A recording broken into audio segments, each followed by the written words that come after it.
Lake Brooks on our way. Good evening, everybody. This is Abby DeMolina, Chair of the Nantucket Planning Economic Development Commission. We're meeting today, November 17th, 2025 at 5 p.m. in hybrid fashion with some people physically present in the trailer at 131 Pleasant Street and some people virtually on Zoom. First thing we're going to do is roll call, so please respond affirmatively when I call your name.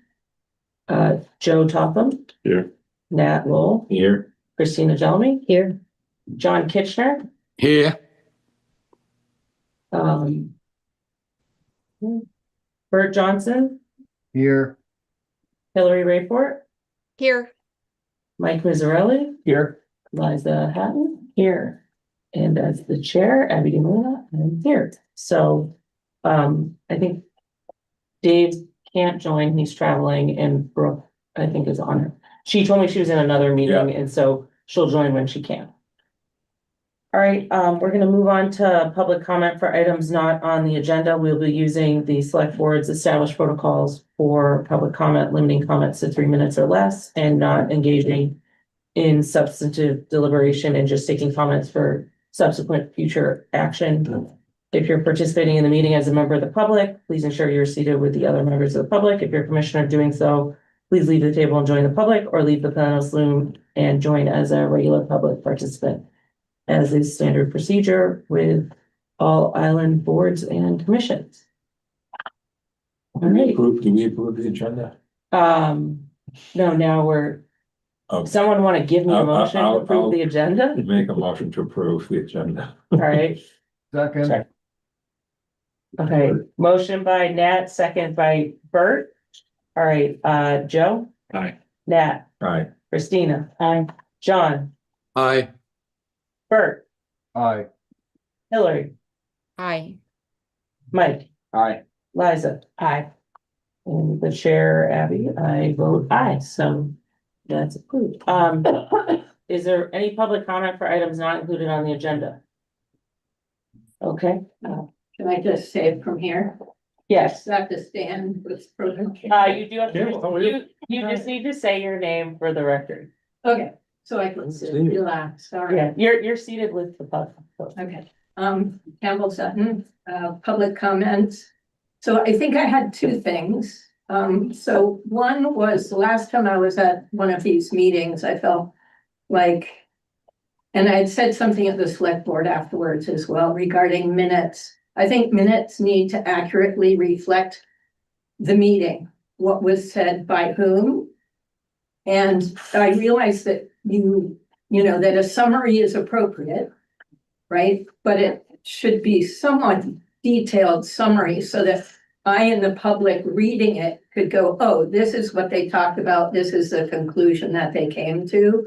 And it would be really handy, though I know it might be extra work, to put, you know, the time stamp on the video, like, so that if I wanted to go and see more in depth about the conversation, that I wouldn't have to watch the entire video. I'd have an idea of where it forward to. So that's one thing. Then just to stay within the time frame. So the other thing I was wondering on the way over, I know, well, I think I know that Mike Burns is giving a presentation or doing something, an update or something about something roady. Anyway, I'm just wondering where those meetings take place, like where the decisions about the planning and all of that about a road or a rotary or anything, where they occur. Because I know you get updates, but I sort of wondering where the conversation takes place. You don't need to tell me now, but if you could reflect my question and an answer in the minutes, that would be lovely. Okay, thank you. Thank you, Campbell. Any other comment? All right, we have some minutes, and I just wanted to say, thank you to staff. We've actually been transitioning on the minutes. Some of the different staff have been, we've had a lot of people working on them, so it's been kind of a work in progress where people have been going back and forth because different people have been moving them around, and going forward, Rhodesia will be taking care of them. So I just wanted to say I appreciate the patience that's been part of what's been going on. All right, Hillary, you have your hand raised. Oh, I have a comment about the August minutes whenever you get to it, Madam Chair. Okay. So I just wanted to say thanks for the patience, as there's been some of the going back and forth, and we've been finding things we just need to update. So going forward, I think it should be a little smoother. As I said, Rhodesia will be handling it. As for the minutes, Hillary, you said you had a comment on the August minutes? Yeah, thank you. So for the August meeting, item E, the public engagement plan for the enabling legislation, I am recorded as voting nay, but I actually voted aye to support the idea of a robust public engagement plan with public hearings and meetings. So could my vote please be corrected? Sure, When we we can accept make the minutes. sure. What we can do is we can approve the minutes with that change made. Yeah, thank you. And I just I guess it's a coincidence that Campbell brought this up, but there were, when these minutes were before us at the October meeting, there was a lot of detail in the minutes, which is not in the minutes now. So, I mean, I'm not asking for it to be put back in, but I just agree with Campbell, and I'm glad we're getting it sorted out. I think we need to be able to go back and consult the minutes and understand what we discussed, what was presented, what conclusion we arrived at, and why, without having to go and look at the video. And so I didn't understand why a lot of that detail was taken out, but if we could correct that going forward, and I thank staff in advance for doing that. Okay, any other comments? Otherwise, I can, if we don't have any other changes in the minutes, if someone wants to make a motion with that update, to the minutes, we can approve them. So moved with the change on her vote, Hillary's vote. Second. Okay, motion by Nat, second by Mike. All right, Joe? Aye. Nat? Aye. I'm gonna switch it up because I'm gonna try and do everybody in the room first. Sorry to people online. Christina? Aye. Liza? Aye. Mike? Aye. John? Aye. Bert? Aye. Hillary? Aye. And the chair votes aye, so the minutes are approved. Next item on the agenda is announcements.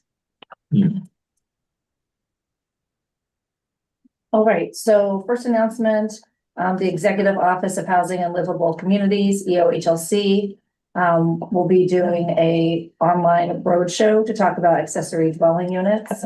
That's going to be this Thursday, November 20th, from 4:30 to 5:30 via Zoom.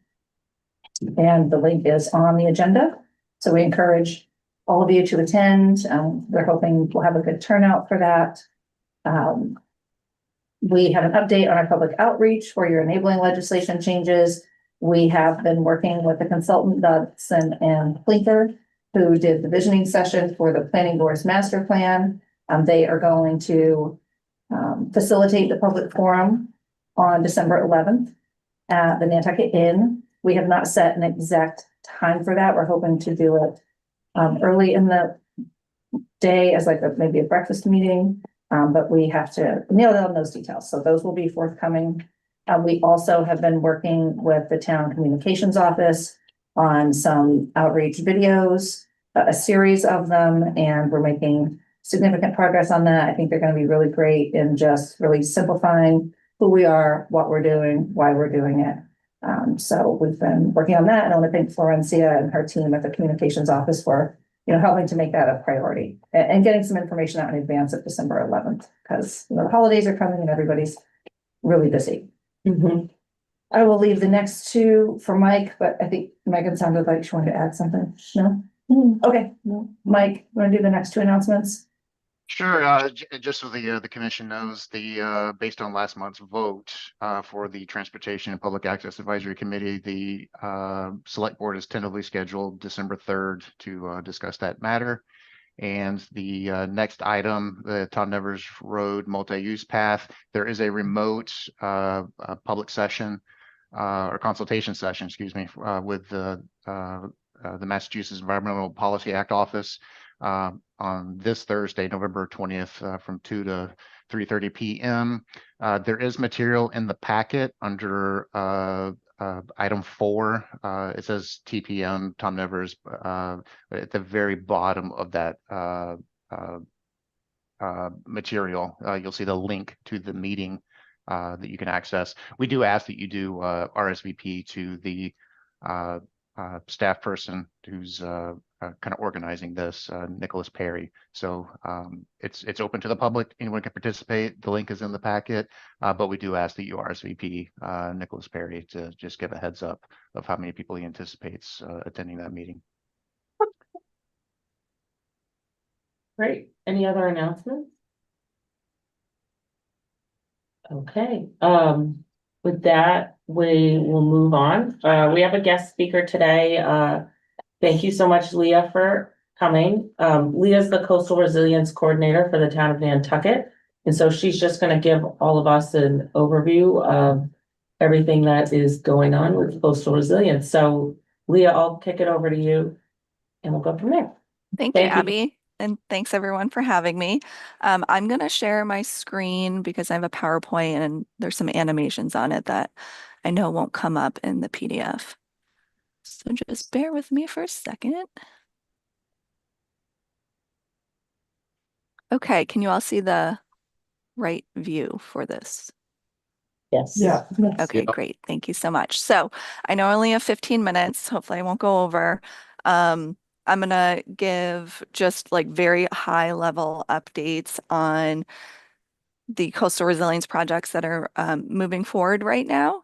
They're not all encompassing, but they're like the main projects. I could really probably talk about each project for an hour. So and I'll take questions at the end because I can't see anyone right now. So the first one is a pilot project using these new technologies called cliff stabilizers. They're located here on the screen. They look like green honeycombs. And what they are for are to go on the coastal bank. You can screw them in really easily. All you need is an impact drill. You don't need any heavy machinery or anything like that. And then you plant them with dune grass, or you can plant them with other plants kind of in these different squares that they make when they're all together as a pattern. So I decided to try these out because homeowners had come to me and said, you know, what can we do to try to reduce erosion? On Nantucket, we have, as I'm sure you all know, one of the highest erosion rates in Massachusetts, and under the current environmental regulations, there's no way to really stop erosion. You can try to reduce the impact of it and the timing of it. And so these devices were used on Long Island, which has very similar geology to our island. And I decided to try them out at 2 spots, one in Nantucket, right at the end of Nantucket Road. There's a dune system there. So if you're at the public beach and you're looking at the water down to the right, and I chose this spot for a number of reasons. One is it's highly dynamic. We see a lot of, high erosion rates here. And then also the intersection of Mattocket and Ames Avenue is at risk of eroding. And so if that goes, then we don't have any access to the Smiths Point homeowners. So that's one location. The other location is at Dionis Beach, and that still experiences erosion, but at a lower rate, and has a higher coastal bank. So what we're monitoring there is the sand accretion or erosion. We're also taking plant densities and then mortality as well. So that was installed, both spots were installed at the end of March, and we are seeing some great results so far. In Mattocket, this was prior to the installation. You can see that, there's some erosion there. The telephone poles are pretty close to the edge of the coastal bank. We took a couple hours to install these things with grasses. That's what it looked like a couple weeks later. You can see the honeycombs are pretty much buried because of all this, the sediment accretion. That's a couple weeks later. We had to go out and actually shimmy them up because so much sediment had accreted there. So that's post shimmying. Probably like a week or two after that. So they're holding tight so far. And what's nice is that they're temporary devices. And so once the plants actually take hold, then we'll take out those devices and we can use them elsewhere. So just at the Nantucket area, we saw that a couple weeks after we installed them, the cliff stabilizer area had increased in elevation by about a foot. And then I forgot to mention at each spot, there's different kind of plots. So one was the cliff stabilizer with the plants. One is just dune grass, and that accumulated about 5 inches of sand.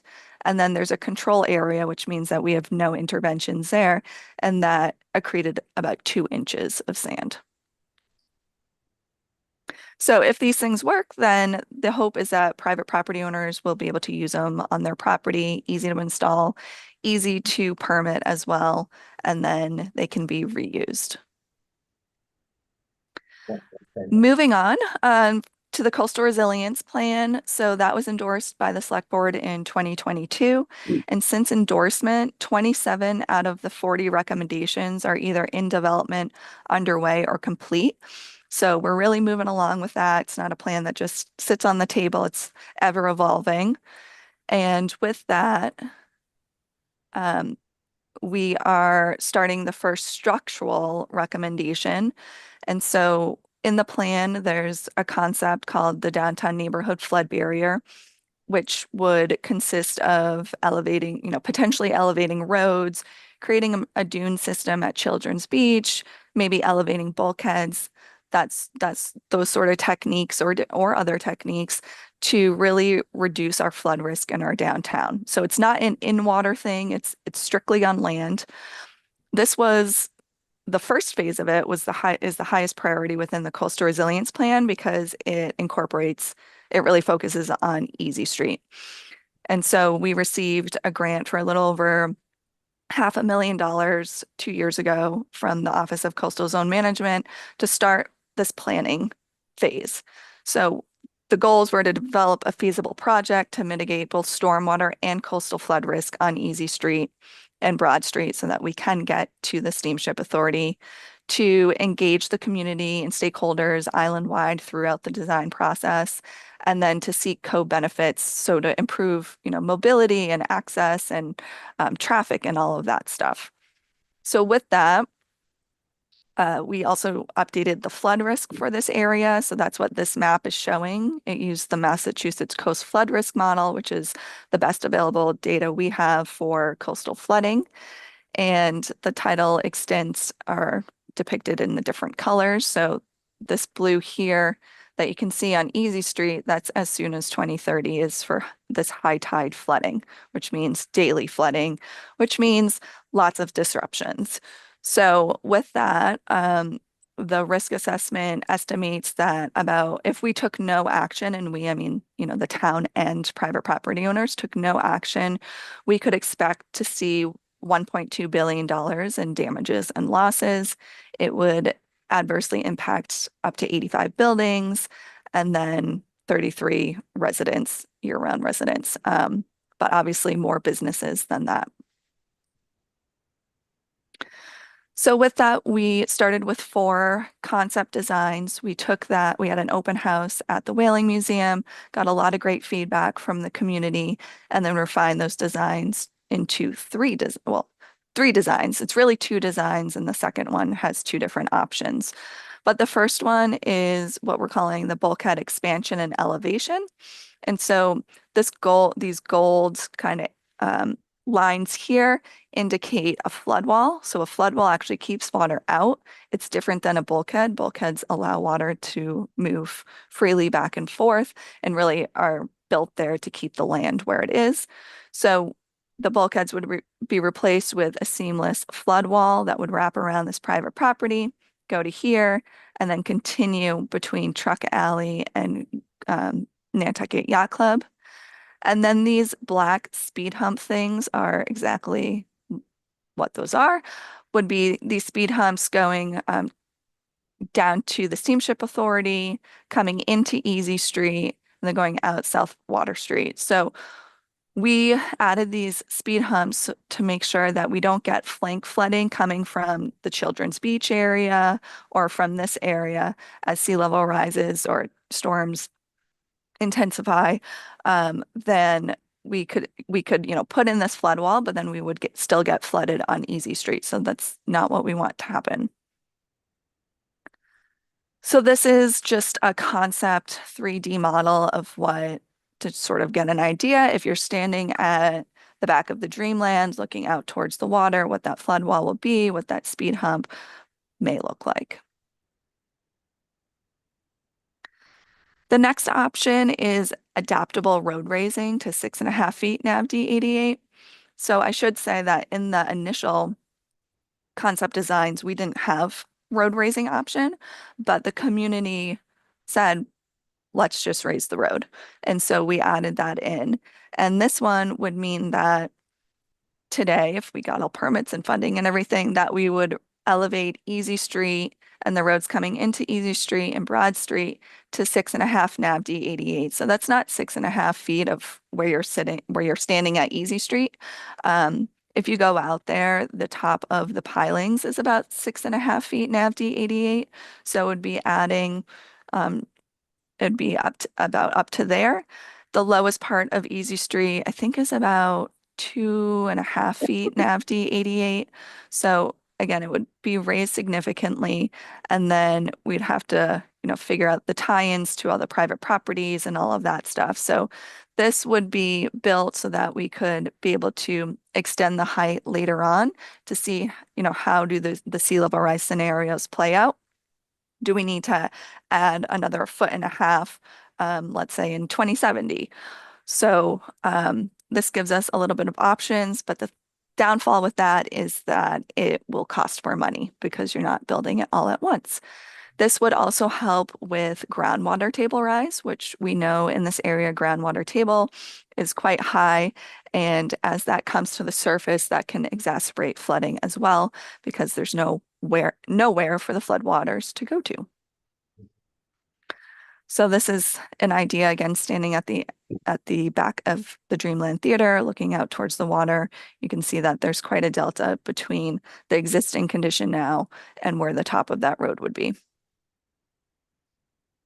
The next one is raising all the way to 8 feet NAVD 88. So I guess essentially ripping the Band-Aid off now.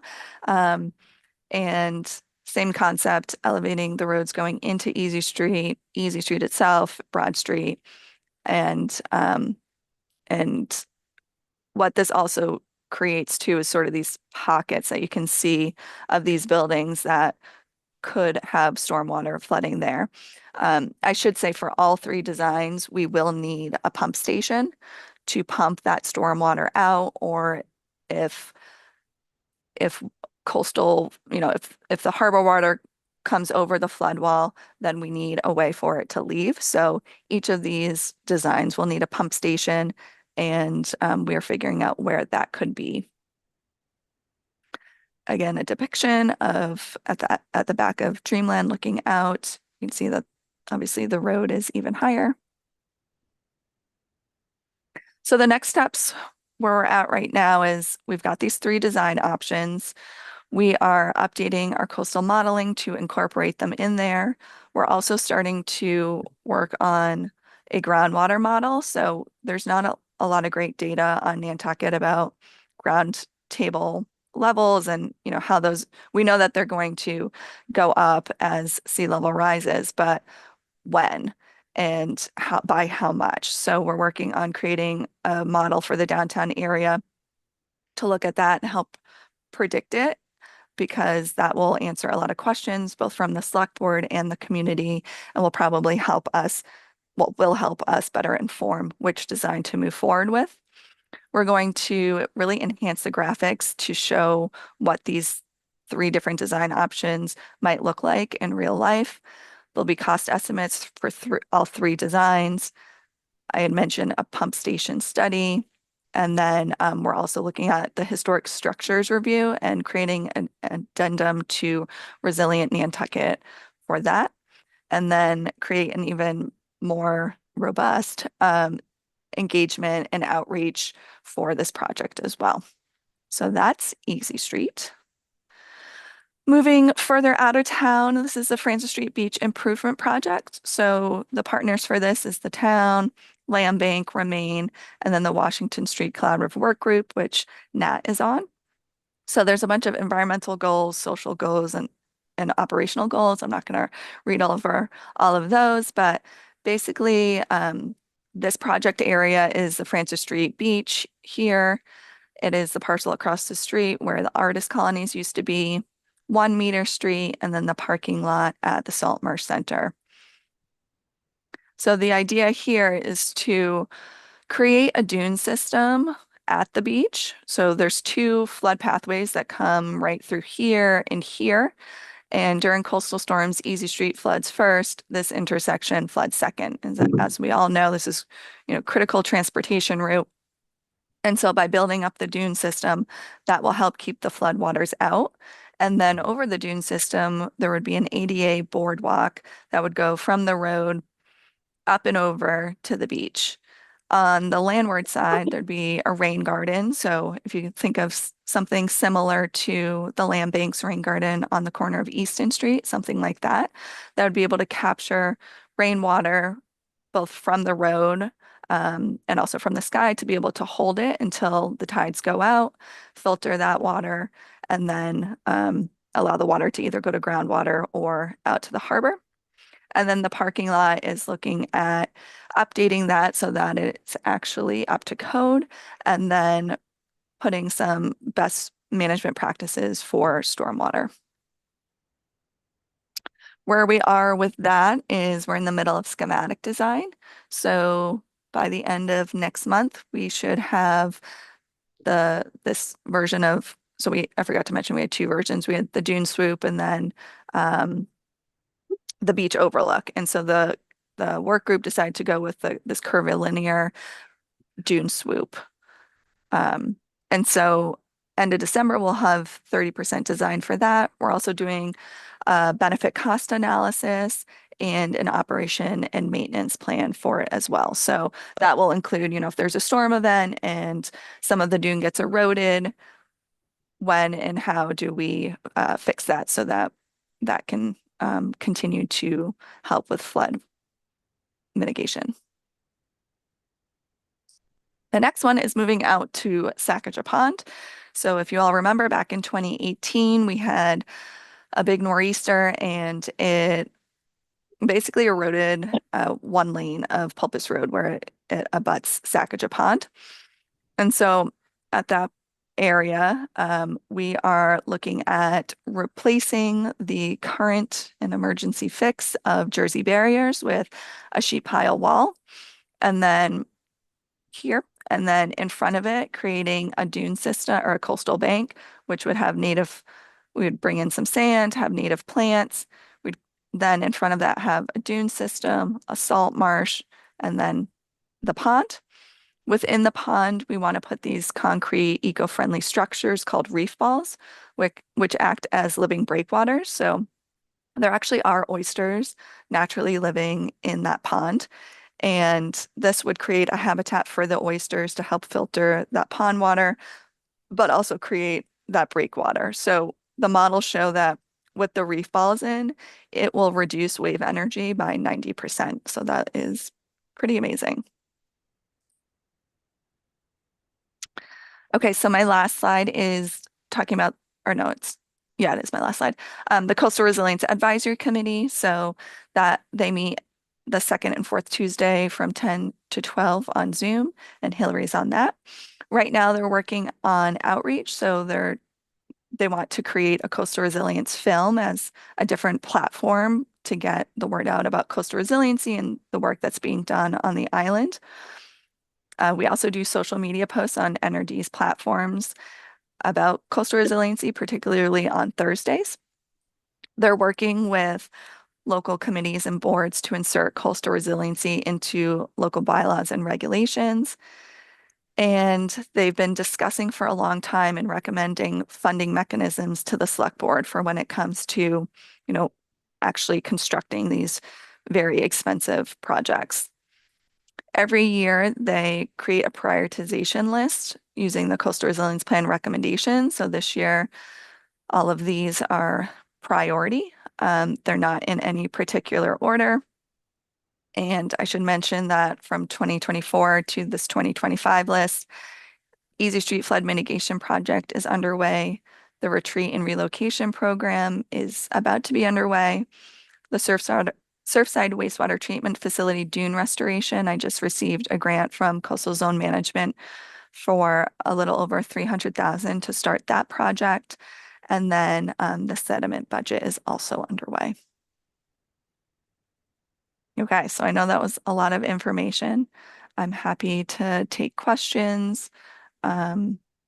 And I will stop sharing so I can see everyone.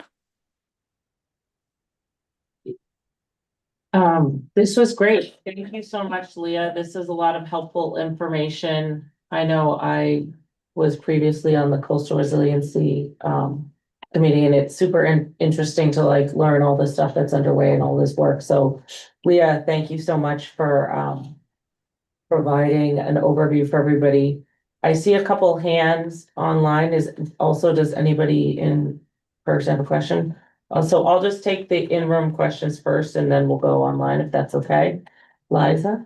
This is just a quick question, but thanks, Leah, for that. That was very informative. I am wondering, in the Easy Street design, you had below grade flood barriers, and I'm just curious what that entails. So that would be, I think it's maybe in those speed hump areas. It's just to show that that flood wall would potentially extend like through the speed hump, but be covered by the speed hump, so that it means that the whole project area can be relatively dry. We're telling people that it's, this project doesn't mean that there will never ever be water on the street, but there will be a reduction of water. And the idea is to be able to have, obviously access to the steamship authority, and emergency access as well. So sorry, Liza, that was a roundabout way of saying it's built into that speed hump. Great, thank you, Leah. Joe? Hi, Leah, Joe Topham. Hi, Joe. Couple questions. One, Washington Street. Are you guys gonna do like solid foundations, or are you gonna try and get everything up on piers of like, say, I can't think of it, on the corner of Oak Street? That's a new structure that's gonna be going in. Would that be elevated? Because I know that the harbor master's house or building structure is gonna be on a monolithic slab and piers, so that if there is a storm overflow, that it's able to go across and not have impacts, or when it hits a solid foundation, accelerate. So I just was wondering if you guys are kind of keeping that same mode. Are you talking about for the boardwalk structure? Well, not any new structure that's being built in town in that area that you're showing, your little vignette of the town. Okay, yeah. So that is, that's dependent on the FEMA standards and the building code. Our Francis Street in particular, where the structure that we would be building is a boardwalk, so that would be on pilings. But we're not in charge of elevating any roads any buildings within that project. It's just nature based. No, I know. If anything new came forward, was that what you'd be recommending, is some new structure to be up on pilings? If it's in a flood zone, it has to be. Okay, good. Yeah. Okay. And then I just want to follow up on the Satchka pond. When that broke, one of the things we really were worried about was the lack of connectivity to the wetland across the street. So one of the things that Mass Audubon wanted to do was raise that roadway as well, so that there could be a whole connection. And that would also, if there was a storm or something, that would slow down, as it went across the street or underneath the street. And I didn't know if that was something that's still on your plan to do. And then the other thing is, well, I'll do that and then I'll come back to another question. Okay. But yeah, didn't know if that was. So Yep, what you're describing is a recommendation within the coastal resilience plan. I think its target implementation year is like 2050 or 2045. So this is going to be built in a way. So this is a medium term, I'd say, project, but it's going to be built in a way that it can be adaptable for when that larger coastal resilience project comes on board.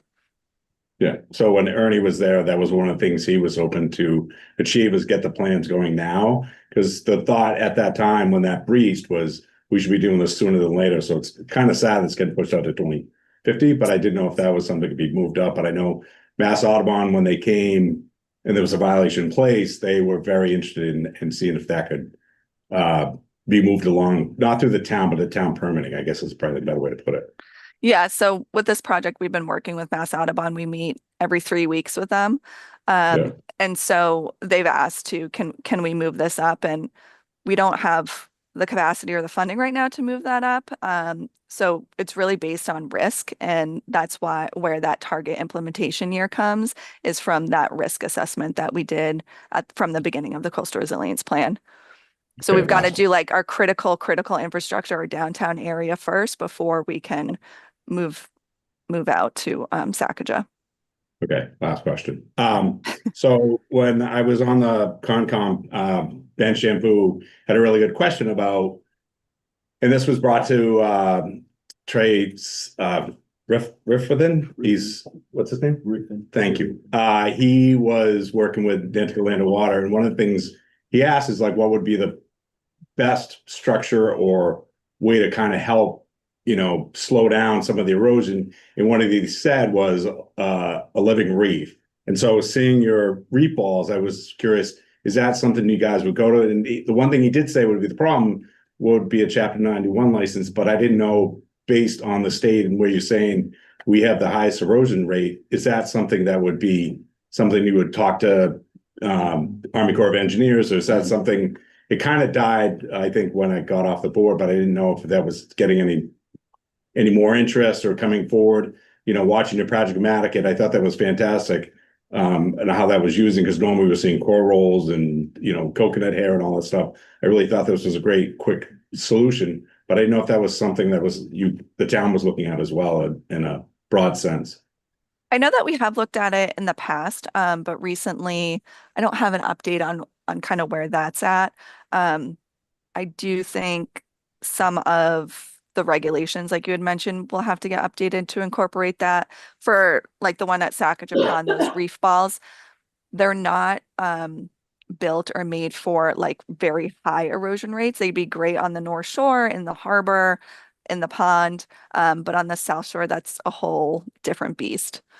Yeah, and that was one thing I remember talking to Peter Brace when I first got on Concom, and he was talking about like if CO2, if the galls break and then the CO2 goes, is that something we really kind of had a nice conversation about that. But we were definitely talking about implement of different systems on both sides of the island, and something to think about. And I didn't know if that was so. So thank you for that.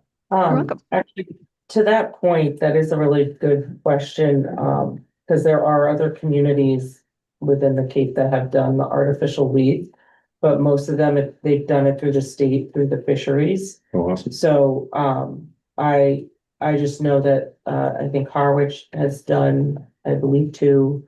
Yarmouth, I think, did 1. So like we could look into that as well, because some of those, and they've done it relatively recently in the last decade. So that is something that we can look into, but the state where you partner is with fisheries. So that's good. just as an FYI, and Leah, I'm happy to provide more info about that, because I don't know if you guys which angle you looked at, but if you work with fisheries, then they can help. And obviously, fishing's a really big part of our community. Yeah. So that could be a good angle for us to Okay. look. So. Thank you. Yeah, that would be great, Abby, if you could send me that information. I'd love to reach out to them.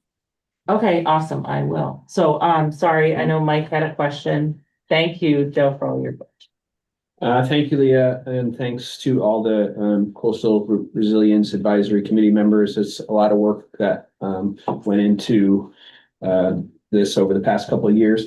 My question is on the cliff stabilizers. I think they're going to be like a really positive option for homeowners because there's that are right on the the shore, because there's not a lot of options for them right now. Permitting wise, it's difficult. When do you see that those pilot projects will get their reports wrapped up? Yeah, so the company recommends to keep them in for at least one growing season. So as soon as I see that the grasses are reproducing, then I'll pull out the cliff stabilizers and the pilot project would be done. Great, thank you. All right, John, you very patiently had your hand up for a while, so John Thank gets your you. own Thank question. you. Sorry, Okay. John. That's okay. Thank you. Firstly, that was great. Incredible amount of complicated and good work going on. Could you just take a moment and explain a little bit more about the speed bumps on Easy Street? What actually are they? What's the purpose, and what would the benefit be? I'm not sure I really understand what they actually do. Yeah, sure. So the speed bump, so initially we didn't have them in the design.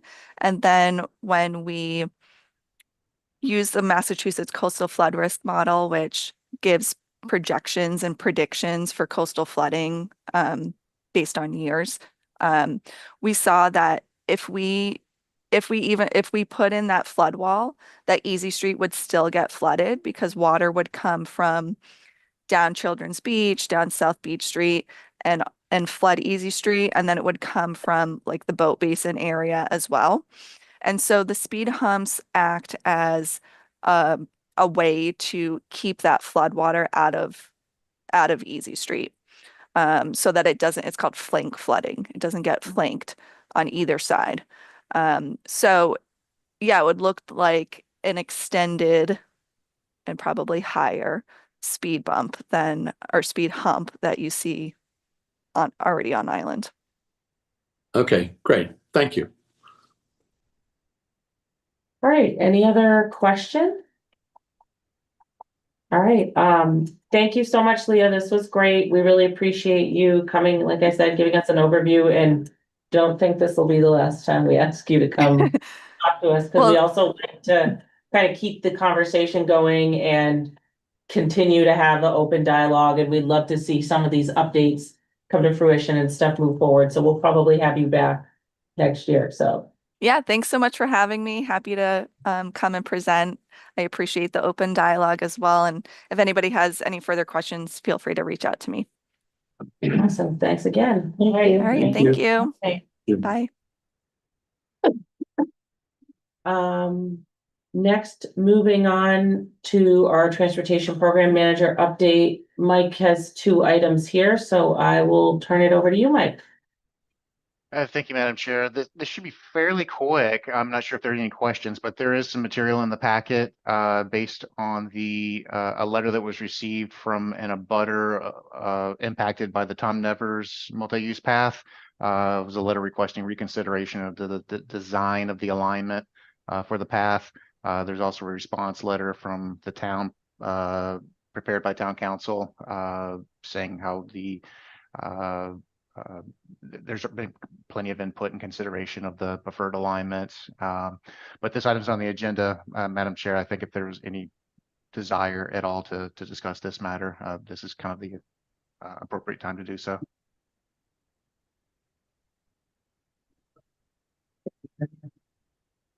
It's pretty clear. And I agree with the letter that we replied based Yeah. on the meeting that I was at. I agree. Anyone else? Okay. You don't need anything. Do you need a motion or anything from us? No. Not unless there was a desire for any action. So that's why this item's on the agenda. If there's no desire to discuss this, it's purely just informational. And we'll proceed with the alignment that was approved by the region and BPAC and the select board of the county commissioners. The next item, Madam Chair, is at last meeting, there was a brief discussion on improvements along Milestone Road, specifically 2 intersections, the Milestone Rotary and the Nobody Farm Road intersection. Had mentioned at the last meeting that staff had provided comments to Mass DOT and their engineering consultant, Fuss and O'Neill. The latest communication I got back was that the comments from staff are still under review, and as soon as those comments are addressed, that the public informational meeting will be scheduled. As I mentioned last month, it seemed a little premature to present any materials on the design if there was still work to be done on incorporating comments into the design. So hopefully at the next meeting, at the December meeting, those comments will be addressed, and I can have more to share on public meeting opportunities and for the public to review the materials and make comments. Okay, I also just want to note, Brooke Moore has joined the meeting. Thank you, Brooke. All right, Hillary has a question. Yes, thank you very much, Madam Chair, and thank you, Mike. I wanted to express some thoughts about the two roundabout, one at Nobody Farm Road and one at Milestone Rotary. I'm observing that the past transportation updates had said that they're going to be designed for 72-foot long trucks. And consulting about the sizes and relative sizes, we're looking at 180 to 200 foot diameter roundabouts, which could be up to twice as large as what people really think of on Nantucket as the Sparks Avenue roundabout. So that just raised some concerns for me because just reading a little bit more about safety and efficiency and all the options, there's a careful balance between making the roundabout efficient at processing vehicles, concerned about controlling the speed at which the vehicle can navigate the roundabout so that you don't end up with single car crashes in the roundabout, and also managing pedestrians.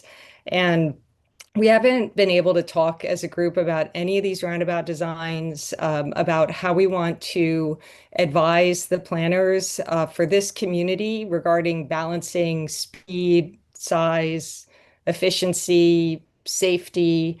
These are all really, I think, community questions. I did go back, I looked at the Nantucket Historical Commission meeting back in February where these were discussed. It was at such a preliminary stage that there weren't any details on how big the roundabout is. There weren't any current designs existing. There was an expectation that there'd be 25% plan ready for June. So I guess I'm just speaking to put a point on the fact that this is these are Nantucket traffic improvements for our community, and there hasn't been any discussion by the community yet. I think people are going to be really shocked if they end up with a 180 to 200-foot diameter roundabout in the middle of Milestone Road in a rural area, non-urbanized area where cars are traveling at very high speeds out at Nobody Farm Road. And similarly, at Milestone Road, if we end up with double lane widths approaching all these roundabouts where maybe the community would prefer to have a wider flare. I just think there's a lot of technical issues, and we have people with a tremendous amount of knowledge about the community and about the history of these things in the room. So I would like to have the opportunity to really workshop this with a lot more detail than we've been given, because what I don't want to have, and I don't think anybody wants to have, is that suddenly the curtain comes up and the DOT is saying, this is our design, and you can give comments, but nothing's going to change. So I'd like to have some discussion about this and wonder if anyone shares my concerns and have some assurance that that's not going to be what happens, that we get to take advantage of the history and the experience and the community preferences at the 25% design phase or even 10% design phase. Thank you. I mean, I think my impression is I definitely think we should have a discussion, but I think it's really hard for us to have a discussion when we don't have any designs to look at and discuss. So I'm hoping, Mike, as soon as those are available, I think we should have there should be robust discussions with this commission, with the community as well. But I think it's hard to have those kind of discussions without the designs being there. And I understand the timing hasn't been, I think, ideally what we expected, but I think there's been a lot of external factors as to why it hasn't been moving as fast as possible. And I don't know, Mike, if you have anything you wanted to add. Madam Chair, I think that's reviewing the designs. I think it's a lot for staff to get their heads around the design and to make those comments to make sure that there is an appropriate project that's presented to the public for review and comment. In the recent months, I've had a chance to compare what's been developed by Mass DOT and their engineer with previous conceptual designs that the community is aware of. Once we've had a chance to kind of compare that and see the differences, I think I've had my concerns addressed, other than a few issues that are still being kind of incorporated, or some issues or concerns that are being addressed in the latest design. I think I'm with the rest of the commission that this is kind of dragged a little bit than what we had anticipated, but I think staff is making sure that what's presented to the public does actually represent what the public has already commented on with conceptual designs. The comments that we've received from the historical commission, verifying that those are actually incorporated before they're actually presented to the public. Because I don't want to have to answer questions about why weren't these things incorporated or not. We want to verify that they actually are. So I think hopefully the public is happy with the materials that do advance, but it's I think part of the diligence of staff is just to make sure that all those, what we know, because we're familiar from liaising with the local community, hopefully we've shared a lot of those comments with DOT and their engineer. And it's our diligence to verify that they've actually been incorporated before it's released. I think I mentioned last month that it seemed a little half-baked to share some progress drawings. So I would feel more comfortable instead of having everything kind of released and out for public scrutiny when we know it's not complete and there's things to be changed. Just give it a little bit of time, and we can actually have a good project that we can present to the public and have a productive conversation instead of pointing out the obvious issues and concerns and design flaws that were in some earlier rendition. So I hope that addresses the comment, Madam Chair. It's just staff is taking the diligence and DOT is being diligent about addressing staff's concerns, and we're trying to get a good product for the public to review in the coming months. Okay, Christina and then John. Just for a point of clarification, when you talk about staff, I'm assuming that means you, Mike, and then who else is it? Drew Patno, the DPW director. Yeah. Okay, so that type of stuff. And then, so the DOT is taking into consideration your comments or from the staff comments, and then the next step, it'll be reviewed by us and the public simultaneously, and our comments and the public comments will then go back, and will they review again? Or is it just gonna be, how far along in design? Like, if there's options for design to change after that? Yeah, typically what's presented is a listing of, Madam Chair, if it's okay. Yes. What's presented is the comment that's made by the public and whether the concern or idea or request could be incorporated or not. And there's typically a reason for, if it can't, why it can't. So that's all part of this 25% design phase before it goes on to 75 and final design. And if there's concerns after that process, if it's unacceptable that, some things are deal breakers. If the community doesn't want to proceed with that particular design, then, we can have those conversations. But I think we want to have a good product in order to make those productive comments. Thank you. Okay, Joe, do you? Thank you, Madam Chair. Mike, but you will, of course, go to everyone that uses a freight boat and say, your vehicles that you own today would be able to navigate this well and not be cumbersome, et cetera. Like, that's basically what you're working on is what we use today. We're not using, double trailers and all this other crazy thing you would see off island. So I think that, to Christina's point, it would I think it would go first to them, everyone that's coming off Tuscana, like materials, marine lumber, all these groups in Island Lumber would all be part of this first round of review, and then it would kind of come to us. What do you think that would be the smartest? So, Yeah, and Madam Chair, to address that comment, yes, the Mass DOT District 5 did reach out to a lot of the trunking companies because we did provide that concern with truck size. And they did verify the truck size. I got to say, during this review process of comparing old conceptual designs with the current design, there's really not a lot of size difference. Once I was told that there was a larger vehicle being accommodated, that was the first alarm. I hope I'm not. It feels like we're discussing the design without having the design in front of us, but once I had a chance to compare that conceptual design, and I don't know why there's a size difference, but there's just really not a lot of size difference between what was originally done conceptually and what the community was comfortable with what Mass DOT's developed now. Like once I've had a chance to review that, it's not perfect. There's some areas where I think can be tightened up, and we've requested DOT and their engineer to tighten those up.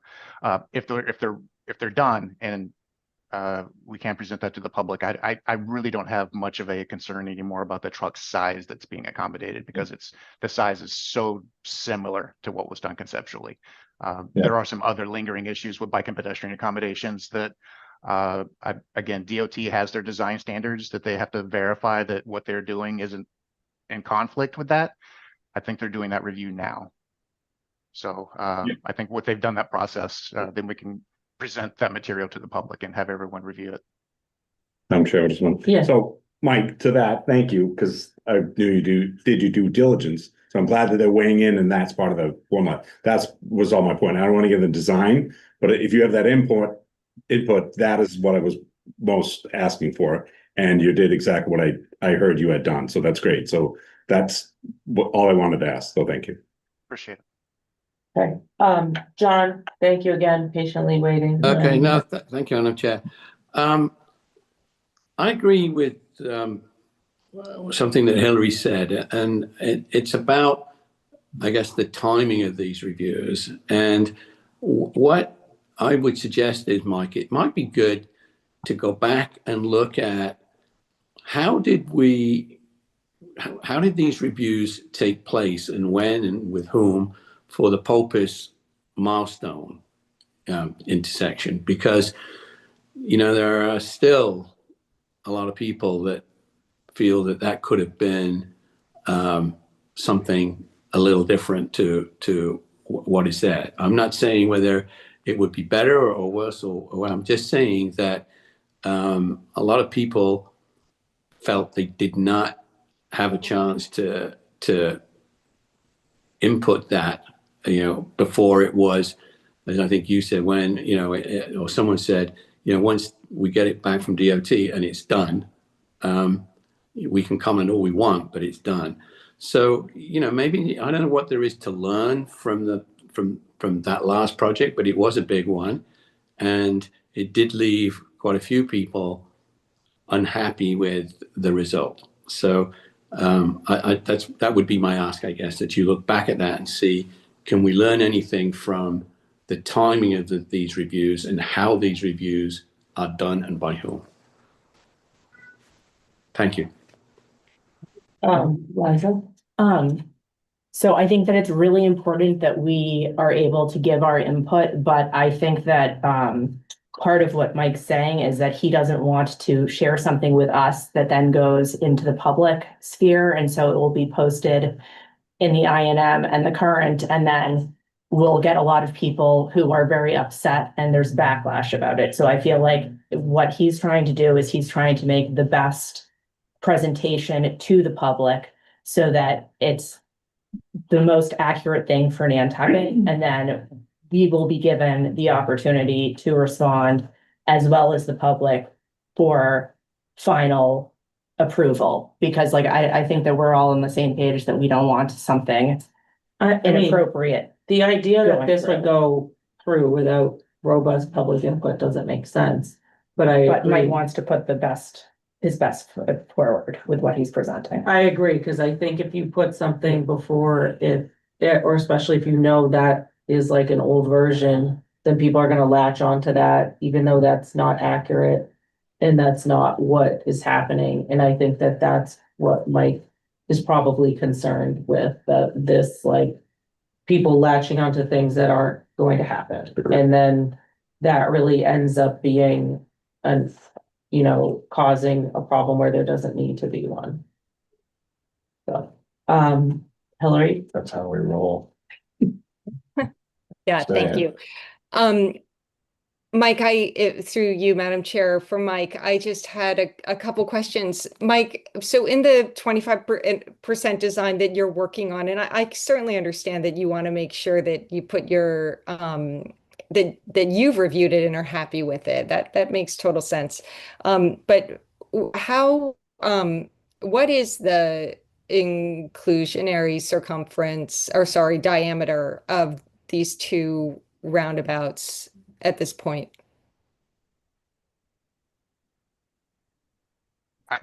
Madam Chair, I don't have that in front of me. I apologize, but Yeah. I want to say it's in the Well, neighborhood of 200, 200 feet. Hillary, we'll have to get back to you on that. Sure. And So, well, you said I- it wasn't, oh, sorry. I will say that even though I can't remember the number, it is very similar to what the conceptual design is. There really isn't a lot of deviation from what was the conceptual design for the Nobodier. It's a little different, but about the same size. And the Milestone Rotary, there's some small differences, but it's about the same size. Okay. And then, thank you. Has there been any anything that you can say about the staging and the timing? Like, I don't think we're going to build both of these at once, right? So am I correct about that? And are we going to prioritize one or the other? And can we comment on that? Madam Chair, I think once we have designs that I think the community's okay with, then it becomes a challenge of finding the money to build them both. And logistically, I don't think they can both be built at the same time, so it'd probably have to be sequenced. And right now, I don't think we know enough about if one can be done faster than the other. So I think that's something that needs to be thought out a little bit more. Okay. And eventually, the NPDC will have to program this into your tip, and you'll see those numbers. But I think we're probably a few months away from having those kind of discussions. I just think that given the way the traffic flows through the Old South Road corridor, we might find if we make Old South Road to, the Milestone Rotary and Orange Street work better, that we actually have fewer traffic flow going around in Nobodere Farm Road. So I think there are arguments for prioritizing the Milestone Rotary when we're ready to program it. My last suggestion is that I know nobody likes to, put something out that, as you said, is never intended to be the final, and then have, tomatoes thrown at you or a lot of media attention. Obviously that doesn't help, but part of planning with community support is saying, this isn't finished, but we're looking for input on these things, or at least communicating to people when they're going to be able to have that opportunity. It's pretty typical to have a project page with a project plan that says, this is where it is. We expect to be at 25% at this date, and then shows where the public forums are going to be happening, just so people have a sense that they're not going to be having constantly moving, they're not uncertain. So I just wanted to advocate for getting that project page up on our internet, on our civic space, and making it clear where we are now, where we expect, at what point do we expect public engagement opportunity, and kind of, when we expect to be moving forward. I think that would really help people understand and prepare and make clear that we will be having opportunities for public comment, and that we'll be listening and have the time and flexibility to make adjustments. Thank you. For just so everybody on the commission knows, what we discuss is, as soon as Mike has preliminary designs, he's going to put those pages up. And so those pages, again, he's waiting for the public information session date to be publicized and for the designs, and then those are going to go up. So we expect as soon as that happens, I think unfortunately, like, yes, it would be great for us to have dates. We don't have them. We really, again, can't control that. As soon as we have information, we will update it. So I just wanted to kind of make people aware of that. Madam Chair, might I ask something Yes, quickly? So one of the things. but you should tell us. your Oh, name. sorry, Campbell Sutton. So I just wanted to make two quick comments. One is in terms of community design input. I think in the coastal resiliency format, we've seen a lot of public engagement and sort of drawings put out there, and then people have put input in, and then they sort of shift with that. So people have felt like they've been included and involved in the end result that's happening. And I think that's,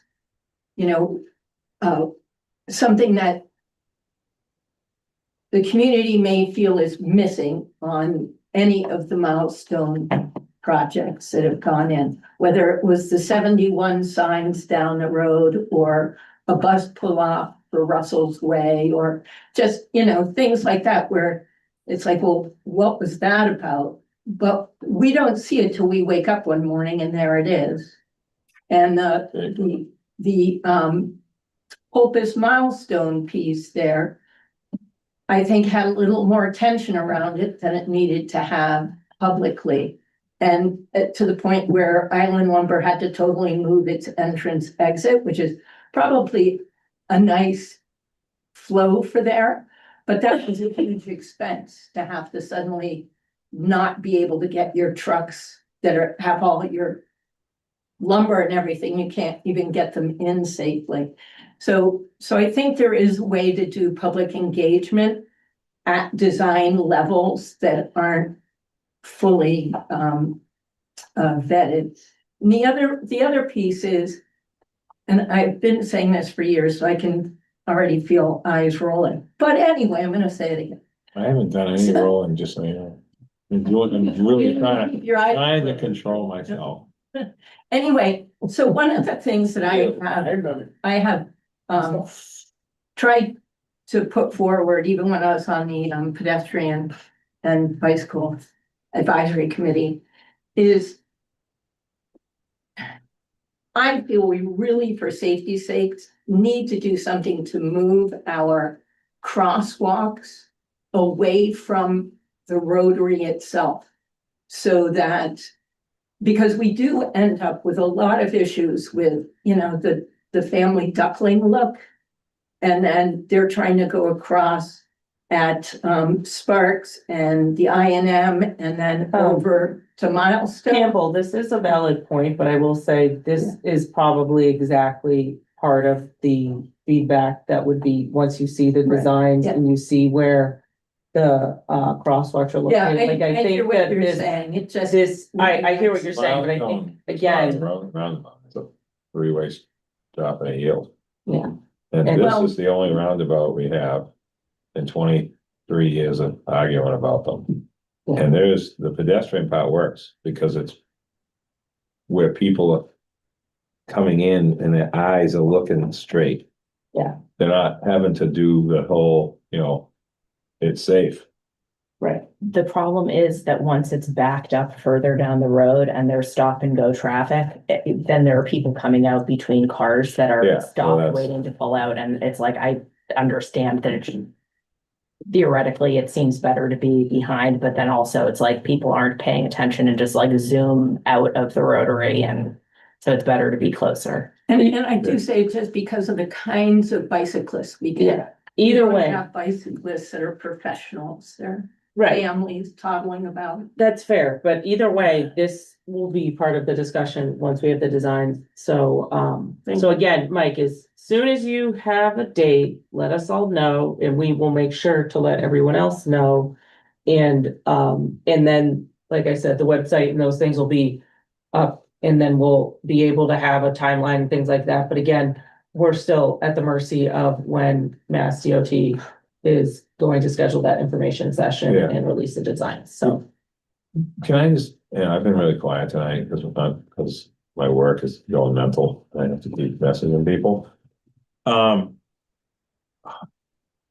Okay, so I don't remember, Joe will know, Christina, not sure how many people are gonna remember this, but the current rotary got shrunk by like 3 feet when they did the first sewer project.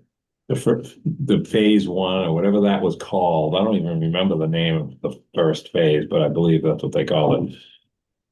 That rotary got made small. You can just, if they painted lines, you'd be able to, there's 2 vehicles can fit. Actually, on the Lucille Hayes side. Okay, you can fit 2 vehicles there. If you're coming around and going left towards Sparks, another vehicle can be coming in from Sconset, and you can pass each other easy. Mm. That wasn't like that before. That was 1 lane until that got done. And that got done kind of like quietly without a plan and without 460 meetings and everything else. It just happens. Just so you know. And that wasn't that long ago. Just like Consul Spring got fixed quietly. Okay, quietly fixed during that time. Okay, because that got fixed. It's not the same as it was before that was done. I agree about this, getting this one fixed first. If I was like king, I know there's no such thing as a king, so I'm just gonna say it for fun.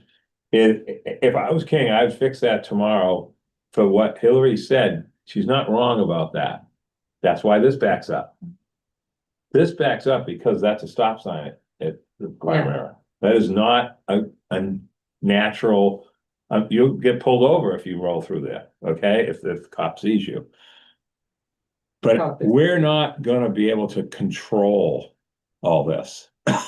Like this, the way that Popus intersection got done, you would think we were building Route 93 and the Big Dig at the same time.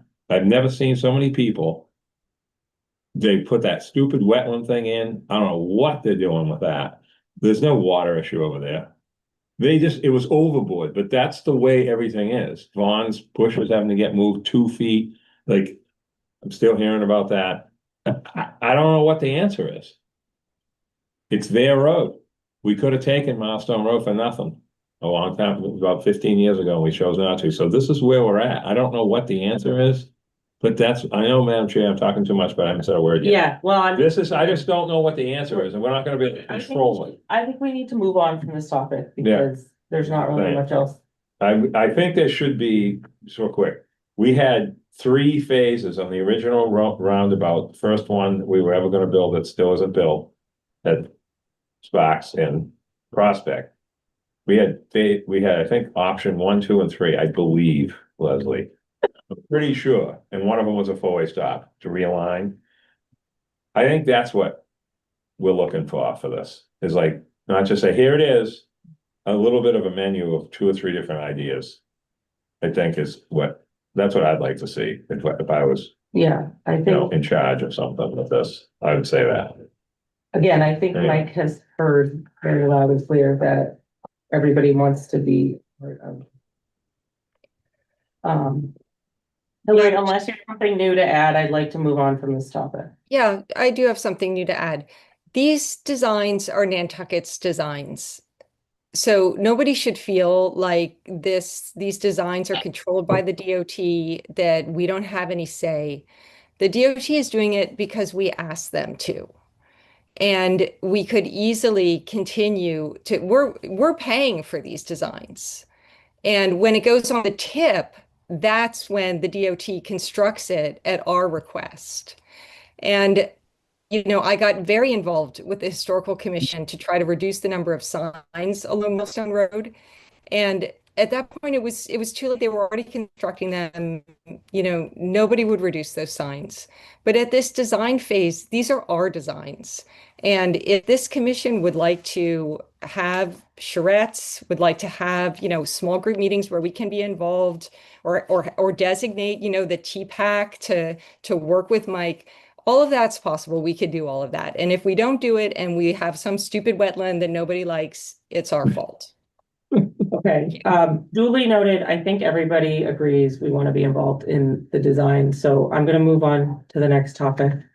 For the committee reports, I don't know if anybody has anything other than, Brooke, I know you wanted to talk about the contract review committee for human services. Yeah. Thank you, Abby. I had a conversation with Jericho Mealy today, the Director of Human Services, and he pointed out that we are still have a seat on contract review that is empty.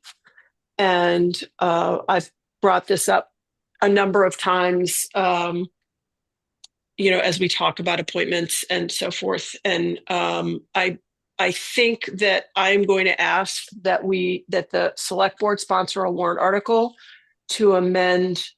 I think it's the charter, but I'm not sure which document. It doesn't fall under the purview of the NP and EDC because it's a town committee, and the membership of that committee is determined by town documents, not commission documents. And so I have brought up before amending it so that it could be a member of the NP and EDC. The NP and EDC has the appointing authority to appoint a member of the NP and EDC or a designee of the NP and EDC, because what we're in is in a situation right now is a seat is empty because no one on this commission has been able to make themselves available to sit in that seat. And that's problematic for the operations of a very important funding allocation committee for the town. So I just wanted to get feedback from the commissioners on recommending that change be brought to town meeting. And it's just simply adding whatever the legal language is or designee, so that it doesn't have to be a commissioner that serves as it is currently written. I mean, I think it makes sense. I think the broader we make it, the more likely we're going to get participation. So I would be supportive, and I see a lot of heads nodding. I think it makes sense. Okay. Can I just add, I mean, that's consistent with your draft legislation that talks about more sector-based, more, broad options for, various entities to appoint from. Yeah, I mean, I think the reality is we all know, and I think we can say, NP and EDC or a designee. Obviously, if there's ever anybody who's on the committee or whatever, that's great. But I think it gives us options, and I think that's kind of where we want to go with it. So I agree. Yeah, I agree. I think most committee members or commissioners already sit on, double appointments, and it's just a question of, and people have to work and have their family lives as well. So it's just a question of available resources and more engagement. Yeah. So that would be great. Hillary? Thank you. I would suggest that we also consider, is there another nominating body that might be the obvious choice? I support your suggestion, Brooke, but I would say if you're going to discuss it at the select board, maybe discuss if there's another, nominating. I'm not sure why. What is the NP and EDC losing? What are we missing by not having been a part of this commission, and what did we gain by having someone serve in the past? I think it was Bert for many years, right, Bert? Yes. But the issue And is, what do we? the issue is that all this money goes to social service agencies, and you can't have someone from a social service agency be the appointee because there'd be such a conflict of interest. So if they have new language, they have to somehow figure out a way around the conflict of interest issue. If I may, Madam Chair. Yes. So, I think Hillary's question is a good one. At the time the CRC was formed, I couldn't tell you, I have no idea why an NP and EDC member was included in the membership of the contract review committee, other than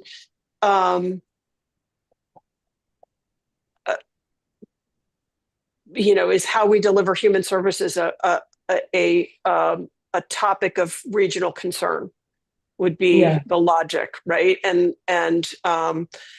But I do know that this group did want to have engagement with the human services space and the NP and EDC in the draft legislation that was approved by the commission. So having that connection has purpose and meaning. As someone who used to chair the Council for Human Services, I appreciate the cross collaboration.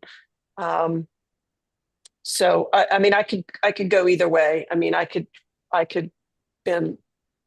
say, pass it back and make it another at-large seat and remove the connection to the NPDC, or leave it as is, that the NPDC is the appointing authority. So, I mean, 6-1, I mean, in a way, to me, 6-1, half dozen the other. What's happening now is it's an empty seat, and that's the problem I'm trying to solve. I mean, I think it's important as this commission that we do have that connection. As you mentioned, Brooke, I think when we talk about what's important for our region, I think knowing what's going on with our social services is a really important part of what happens here. I think just, again, by making it broader, just make it a little easier. But I would think it makes sense to keep the connection personally. And Bert, you have your hand up. Yeah, I just wanted to say that we are only one of 2 towns in the whole Commonwealth of the 300 whatever towns there are that actually gives 351. money to social service agencies. And in the beginning, when I was first on the CRC, Dorothy Hertz was the chairperson. We got done with all of our business in 1 month, sometimes a month and a half. Now they end up going 12 months a year. And they didn't get that much more money. They got the cannabis money, but that's not a heck of a lot to do. A lot more money to disperse. The problem I see it from my perspective is when Dorothy gave up because she felt disrespected by Jericho, and she ran that thing very well. We were well organized. We got everything done in a month and a half, and the funds were sorted out and given to the select board to approve. If I may, the human service, there was a review and assessment of how the human services system works on Nantucket, including contract review. That review has been completed, and this is the one recommendation that's coming out of that. There are some procedural changes, but I mean, that's not really NP and EDC business. It's really just about this seat. So, okay, all right. Well, we're happy, Brooke. We're happy to support if you are going to bring this to the select board, whatever you decide to do. Hillary. Yep, thank you. Related topic. So, assuming that we do end up with some changes to the housing representative on this commission, because there will be legislation that suggests that, and I guess something will pass at town meeting that would make that happen. We would be both having an appointment to the Affordable Housing Trust and having the Affordable Housing Trust be able to appoint somebody to us. So That's not correct, actually. Which, So we still appoint to the Affordable Housing Trust, but I believe that because of that the Housing Authority would still be. They'd be the appointing authority for this sector. But either way, this is talking about enabling legislation, which isn't on the agenda, so we're not really gonna go into that. Oh, well, I was just working off what I thought the enabling legislation was going to be, and so I was taking. Well, that's not correct, but we're say also that we're not gonna talk about that topic because it's not on the agenda. Sorry. I'm talking about the related topic of the Affordable Housing Trust having us having an appointment to them. And what I've learned is, something different. So thank you for that. Okay. All right. Any other questions? Can I have a motion to adjourn? Well, I just had a quick update on yes. seasonal communities. We haven't heard back yet from EOHLC on any changes that have been made. So no release of the final regs just yet. I do have a meeting on Wednesday, so I'm hopeful that maybe I'll have something exciting to share then. But as of right now, that's the update. Any other updates?